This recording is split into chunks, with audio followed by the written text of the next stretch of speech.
And so comes the end to the 2021 New York Yankees season. And there's just no other way to put it but that this is a team that is going in the wrong direction and that is trending downward. And at best, you're basically staying where you've been, which is a team that makes the playoffs and doesn't go very far. Now, you look at 2017, and Joe Girardi was the manager at that point, and at that stage, they were really a team that I think had gotten good a lot quicker than anyone would have thought. Obviously, that was Aaron Judge's rookie season, and you had a bunch of players that were, coming into their own. There really probably aren't all that many players left from that team, but who would have thought that at that time that was basically the closest that they were going to come? Now, obviously, 2019 they lost to Houston as well in the ALCS. That one going to 6 games, whereas the one in 17 went to 7. But the Yankees were knocked out by the Red Sox in 2018 and knocked out by the Rays in 2020. It's for the Yankees, it's like they'll beat a team like the Twins. They've had some success with the Indians, I guess, in recent years as well. Not always the case, but in recent years. But when it comes to the Houstons or Tampa or Boston, they're just, they don't come through there. And I just think that changes really need to be made. One of those changes, I don't know. Like, from a player personnel standpoint, I don't know. But the hope would be that Brian Cashman would eventually have to pay the consequences for moves that he's made, but it just does not feel like that will happen. I would be shocked if he's in any danger of losing his job. Who might lose his job is Aaron Boone,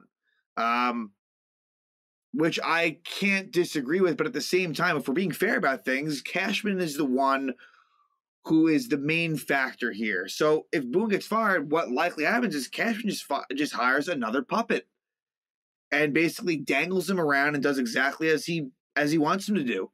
And Aaron Boone might not even be fired. This will be interesting. I think it is very much like up in the air whether that happens or not. I would prefer that he would be fired, but again, like I just said with Cashman, it's almost like it's almost furthering the fact that Brian Cashman won't go anywhere.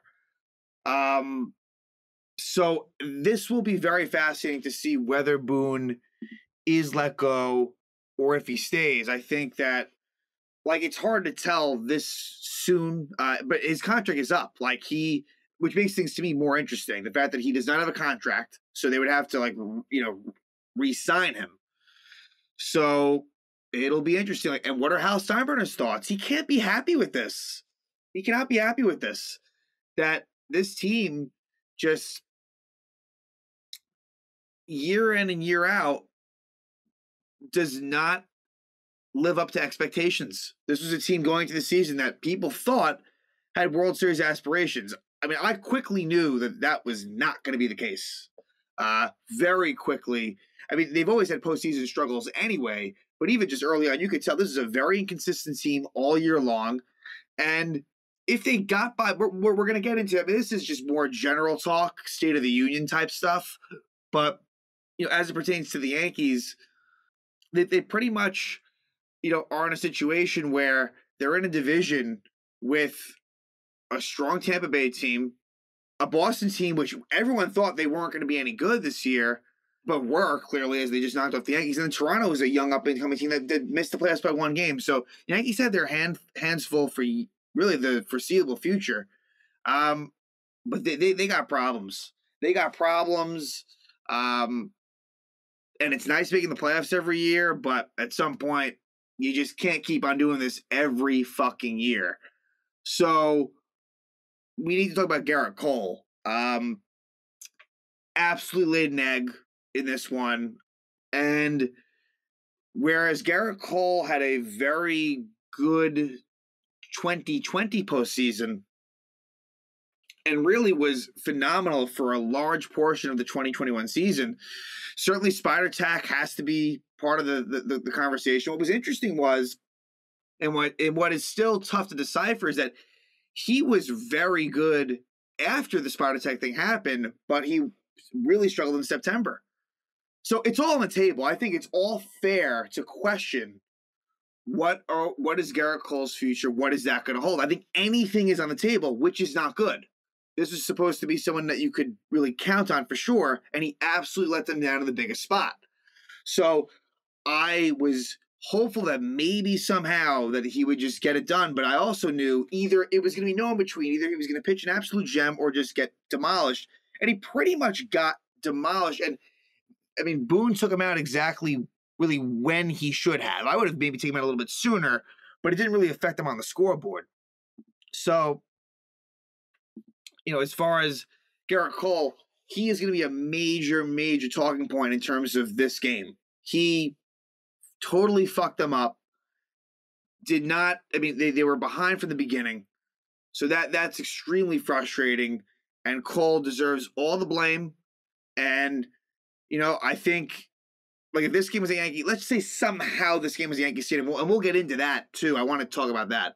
But if it was, and everything played out the way it did in this one, he would have gotten booed so hard off that mound, like you've never seen before. Really. I think so. I mean, certainly if he's going to get booed against Cleveland in a regular season game by a good majority of the fans, then he absolutely would have been a playoff situation like this. So that is a concern moving forward. As far as that home field goes, and I would hate for this to sound like, like sour grapes, and Boston deserved to win. They beat the Yankees fair and square. This is more of a Yankee issue as it pertains to like the whole regular season and down the stretch even.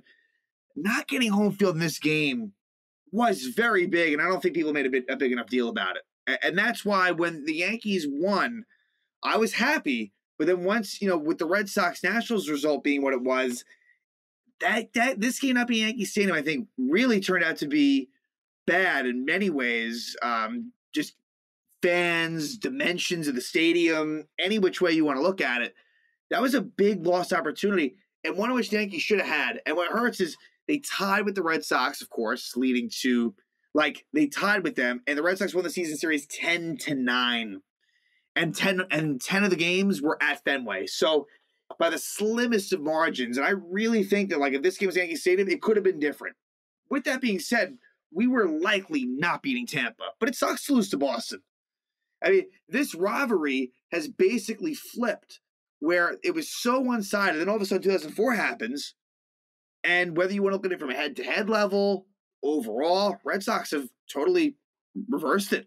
Now, the Yankees did, of course, win in 2009, but Boston, including 2004, has won 4 World Series, including also on their way to the 2018 World Series, beating the Yankees in the LDS, and now you add this one on. So, any way you look at it, it hurts. But I really think that it was with the Yankees up 2 games heading into that last weekend of the season, you just had to find a way. I mean, you would have hoped that maybe Washington could have won a game, or the Yankees could have won 2 out of 3. That didn't happen. And when the Yankees won that 13-game winning streak, the Yankees getting that top wildcard spot should have happened. Now, look, you could look at it the other way, the Yankees were doing really poorly. They're lucky that they even made the wildcard game. Yeah, sure, you can look at it that way, definitely. But I really think that could have made all the difference in the world from a Cole standpoint, Eovaldi. But that's just the whole thing right there, is that they were so inconsistent. And over the course of the season, especially the first half of the season, there was not enough urgency to win baseball games. Eventually it happened, but just the way that they went about the lineups and giving guys days off, and it comes back to bite you at the end of the day. This is where I really wanted the Yankees to win this game, in the sense of just being able to feel like, all right, we got past this. Now, not that you're playing with house money against Tampa, but something along those lines. And it just, I will always kind of look back and say, well, we really blew that opportunity as far as home field in this game. I mean, I was at attendance to all 3 previous wild card games the Yankees were in. 15 against Houston, which they lost, 17 against the Twins, which they won, and 18 against Oakland, which they won. And the place was jumping. I mean, really, it's a winner-take-all game, and I really think that could have at least, look, maybe they still lose the game, but probably maybe not by the score. I think it would have been a lot closer, certainly. So, but in this one, not a whole lot to talk about in terms of like the overall playoff roster, because like some of that stuff never really came into play, so I'm not going to get into that. But lineup-wise, it was a different-looking lineup, and Anthony Rizzo was leading off, which I'm fine with that. But it made the lineup very top-heavy. What ends up happening is Joey Gallo ends up batting cleanup, which is just crazy. I mean, Joey Gallo was horrible as a Yankee. Let's just say it how it is. He sucked. He had like 160, and he's under contract next year. That's just the guy you don't want, and that's Brian Cashman. That's where he goes wrong right there. Whereas the Rizzo acquisition, I like it. And do I want him back next year? Yes, I do, but at the right price. Like, I'm not dying to have Anthony Rizzo back. I would like him back, but if it doesn't happen, I understand that. He was decent as a Yankee. He wasn't amazing, but he was solid. But the Gallo, I mean, batting cleanup, come on. And what's crazy is that these morons still pitch to Stanton. Giancarlo Stanton had an unbelievably good game, and what capped off a very, very, very impressive year for Giancarlo Stanton, where he stayed healthy, he ends up playing the field, and that's at least one good sign moving forward that he, maybe the Giancarlo Stanton of old, is back. And again, I have my doubts there, but wow, just an absolute beast, Giancarlo Stanton. But Gallo, awful. So like the rest of the lineup, it's Gallo 4, Torres 5, Gardner 6, Urshela 7, Higashioka 8, Velasquez 9. That's really bad. And pick your poison, Higashioka or Sanchez. It's not good. And I understand that the catcher position is a weak one in baseball, but they got to improve that position. No question. LeMahieu, you hope that LeMahieu comes back healthy. And hopefully that was why he was not so good this year. Like, so maybe there's a silver lining there. But Velasquez had to play, and it's a great story, but that's not a good thing when Andrew Velasquez has to start there. And Brett Gardner, like the fact that Aaron Hicks, who that's a question mark to begin with in terms of how good he even is, but the fact that Brett Gardner ends up being like the starting center fielder, batting 6th, also not good. Gleyber Torres, it was a bad year for him. So this lineup is just weak in general. And the Boston one, they didn't have JD Martinez, but the Boston one, it's a bit deeper, slightly so, where it's like, let's just say 6 deep. Whereas the Yankee one, honestly, in this game was like 3 deep. So that's kind of the difference there. The Boston's got a little bit more length to it. The bottom of the lineup is nothing crazy, especially, like I said, with no JD Martinez. Jose Iglesias was not eligible for the postseason roster, so it's a little bit different. But, you know, in terms of this game, it couldn't have gotten off to a worse start. And in the first inning with 2 outs, Giancarlo Stanton hits a fly ball that, it was really bad camera work by ESPN. It was just really bad where, and you know, when Stanton gets into one, it looks like it might go. We were used to it from the last Boston series, but what happens is it goes off the wall. So it's a single. And so that could have been big. To get that home run, take a 1-0 lead, didn't happen. And it was just a sign of things to come for Stanton and just in this game. And then Joey Gallo strikes out. And I won't kill Gallo here. And this is, again, where home field makes a difference, where this was a check swing that went against Gallo. Who knows? Maybe that's Yankee Stadium. It's different. You never know. Where you know, that crowd's in his head, third base up, rings up Gallo. And then Cole. So right away it's bad, but not right away. So 2 outs, no one on, and Rafael Devers draws a walk. But it was a 1-2 count. And I understood pitching carefully to Devers. He's given Cole problems this year. He's their best hitter. But you had him 1-2, and that's where you got to put him away. Who comes up next? Xander Bogaerts, who's been struggling lately, and Bogaerts hits a 2-run homer. So where Stanton doesn't, Bogaerts does. 2-0 Red Sox, and right away, it's a really bad feeling. And that was it. And that was, they were off and running right there. And it helped Eovaldi settle in, because I felt like Eovaldi early was throwing pitches that really looked hittable, and we're getting it hard, but we're just, you know, bad luck.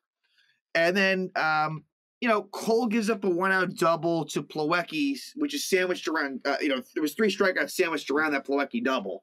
But I still did not love what I saw from Cole that inning. I didn't. Bottom of the order, and he still did not look all that sharp. Was throwing a lot of pitches, and what do you know? Bottom of the third, leading off the inning, Kyle Schwarber homers, makes it 3-0. And at this point, it's like you got to get him out of the game. You got to.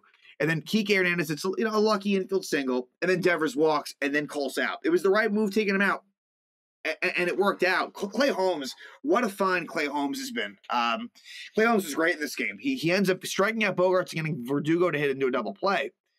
And then in the fourth pitch is a scoreless inning as well. So Clay Holmes, 2 scoreless innings. Meanwhile, the Yankees are getting nothing going. It's the classic Yankee bullshit where they're just being, where of all these settling in, out after out after out, and then Severino comes out in the 5th and pitches a 1-2-3 5th inning. And then in the 6th is when things get very, very interesting. This is probably like the moment of the game, is the 6th inning. Mind you, it's 3-0 at this point. And Rougned Odor pinches for Velasquez and strikes out looking. Mind you, the ump was terrible all game for both sides. Just inconsistent, really bad. And so Odor strikes out there. He's not a great option either. Then Anthony Rizzo homers, gets the Yankees on the board, down the pesky pole, fair, and it makes it 3-1. Then Aaron Judge gets an infield single. Good hustle. And for Judge, not a great game for Judge, but he's entitled, and, that was far from the biggest issues. So Cora pulls Eovaldi, which I found interesting, really interesting. His pitch count wasn't high. He was pitching relatively well. And they bring in Ryan Brazier for Giancarlo Stanton. And Stanton absolutely rips the ball, rips it. And that would have, he had 1 home run in this game. He could have had 2 or 3 if it wasn't a Fenway Park. Because that big wall. That ball was ascending, this ball that he hit. It goes off the wall. And it ends up going to Kike Hernandez at center field, who throws it into Xander Bogaerts at short, and they throw Aaron Judge out at home. Now, it's a really bad stand by Phil Nevin. And I think Phil Nevin has been it's been bad. The Yankees have had a lot of players thrown out at home, or just thrown out in general on the base paths. And it was a very bad send. The reason why I'm not up in complete arms is because, look, I'm not sure if this is what Nevin was thinking. It probably really wasn't, but Joey Gallo was on deck, and Gallo has like 2 sac flies his entire career. So everything being equal, if you can get him in, you do. Here's the problem, though. He was out by a mile. That's where you don't send him. He was just simply out by a mile. If it was a little bit closer, I kind of get it. I do kind of get it. With Joey Gallo coming up there, and his inability to get that run in, I understand. That's why I'm not going crazy. Still, though, it was a horrible send by Phil Nevin, and that was a really big moment of the game. So Stanton, first at bat, off the wall, here off the wall, like nothing, and nothing comes of it. And not even second and third, like you get down at home from Judge. So it was a nice relay from Hernandez to Bogaerts, and Plawecki tags out Judge at home, and then Gallo pops out, and that Gallo at bat that he popped out, that was the only at bat with runners in scoring position for the Yankees. 0 for 1. 0 for fucking 1. I mean, are you kidding me? Are you kidding me? So it just goes to show the ineptitude. Bottom of the 6th, Severino stays on and strikes out Devers. Then he walks Bogaerts, who he has great career numbers against. He walks Xander Bogaerts. And this is where I would have pulled him. Where, it's a double play situation. Loaiza is a guy that can, get ground balls. But they leave Severino in for Verdugo. And what happens is, after a close 1-1 call that should have been called a strike, that was a ball, it's a 2-1 count, and Verdugo rips one in the right field corner. And this is where the bad luck part of it comes in, where the Yankees have had just very bad ground rule double luck. And the one that comes back to mind at Fenway is Tony Clark in 2004, where Tony Clark, Game 5, Yankees are tied. It was either the top of the 9th or the top of the 10th, something like that. And he hits a double into the corner that, if it stays in play, scores a run. But it hopped over, ground rule double. The runner at first stays at third. Here, somehow Verdugo, it stays in play, and Bogaerts scores from first. It was just one of those nights where the ground rules, and again, it speaks to the home field thing. It hurt the Yankees, and Verdugo ends up getting that RBI double. Makes it 4-1. And again, I mean, that's where Severino, he did a good job, but you left him in a little bit too long. And then Loaisiga would end up finishing off that inning. But even he would get into trouble in the seventh. And, Tanner Houck would replace Frazier and pitch a 1-2-3 seventh. So it's 4-1. And then with one out, it's a Kyle Schwarber walk. And then it's a Kike Hernandez walk. 8 straight balls. The Yankees pitchers walked a lot of Red Sox hitters tonight. And that is unlike them. The Yankees are not a team that a pitching staff with a lot of walks. So that was really bad. And so Loaisiga comes out of the game, and then comes Chad Green. And obviously Chad Green wasn't going to get it done. Devers lines out to center, and that was hit well. He got lucky that it was tracked down. Then Bogaerts walks on 4 pitches, and then Alex Verdugo, who had a big hit his last at bat, he gets the one hit with runners in scoring position of the game. Red Sox finished 1 for 8 there, and it'd be a Verdugo 2-run single. Makes it 6-1, and that was ball right there. That is full ball game. I mean, in the 6th, it was bad, where what should have maybe been 3-2 ends up being 4-1, and this is really the icing on the cake. And then in the 8th inning, it would be Hansel Robles pitching a 1-2-3 inning. Green would actually pitch the 8th as well, and pitches 1-2-3, keeping it at 6-1. Then Garrett Whitlock, former Yankee prospect, comes on to close it out. And with 1 out, Giancarlo Stanton homers, just continuing a ridiculous run for him. And the confidence is up, and you hope that he can just keep with that. And then it ends. Gallo flies out. Torres flies out. Red Sox celebrate. 6-2 win. They will go on to face the Tampa Bay Rays to see who comes out of the American League East ultimately. But for the Yankees, it'll be very interesting to see what happens in the coming days, what the talk will be. I mean, in terms of Gerrit Cole, there's nothing you can do there. There's no action you can take. But what happens with Aaron Boone? What happens with that? So I don't think we can say with certainty one way or another, oh, he'll definitely be back. Oh, he'll definitely be fired. It is probably maybe 50-50, 60-40, depending on how you look at it. But I think that fans will want him fired, but for them to think that will fix the problems, they'd be wrong. Could it help if Cashman takes more of a hands-off approach? Maybe. But I think that it digs way, way deeper than that. So, again, another disappointing end to a Yankee season where the bats just go cold. No surprise there. And yeah, it is extremely frustrating. There is no question about that. You almost become used to it at this point, just when it's so frequent. And it helps that it wasn't like a heartbreaking nature of whereas the Yankees have had some really tough elimination games, this was the least tough one in a while. I guess maybe it kind of harkens back to 2015 wild card versus Houston. Because all the other ones definitely had a lot of sting. The last game, very, very much so. This one they lost it flat out. And so they have a lot of soul searching, a lot of things to fix, and I hope that they do. I hope they do, because they really, from last year to this year, that did not happen. I hope it does now. But what those solutions are, I do not know.